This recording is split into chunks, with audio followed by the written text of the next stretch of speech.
National জিওগ্রাফিকের একমাত্র বাঙালি photographer, যার কাজ ন্যাশনাল জিওগ্রাফিক ক্যালেন্ডারে এবং life in colour and done to dark বইতে প্রকাশিত হয়েছে।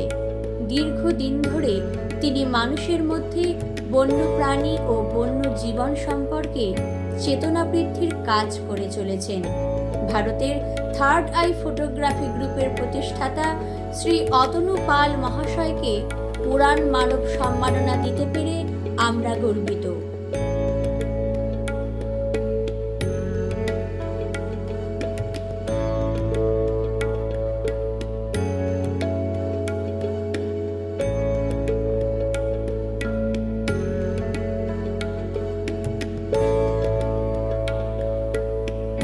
যেটা বলার, পাশে অরুদীপ্ত, ওর আহ্বান, কৌশিকের ভালোবাসা, এই পাশে আছে আমার অন্যতম প্রিয় আরজে রয়। যেটা বলার, প্রথমে এসেই যে সময়টা আসছি, উড়ানের লোগো উন্মোচন হলো। পেশাগত দিক থেকে বিভিন্ন জায়গায় ঘুরতে হয়, বিভিন্ন অনুষ্ঠানে যেতে হয়। ইদানিংকালে এত স্মার্ট লোগো দেখিনি।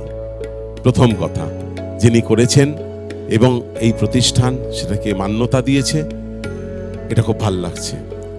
দ্বিতীয় যেটা বলি, দেখবেন যে এখানে উড়ানের লোগোটা আছে, যে রকেট বা দিক নির্দেশক জায়গাটা আছে, যেটাকে আছে, তার ভূমিটা দেখবেন ভূমির থেকেও, যেখানে ইংলিশে ইউটা শেষ হচ্ছে, তার তলায়, তার মানে সে শিকড় থেকে যায় এবং ওপর দিকে সেটাকে ছাড়িয়ে উঠতে চায়। আজকের এই শুভ দিনে মন থেকে চাইব উড়ানের এই স্বপ্নটা যেন সত্যি করে বাস্তবায়িত হয়।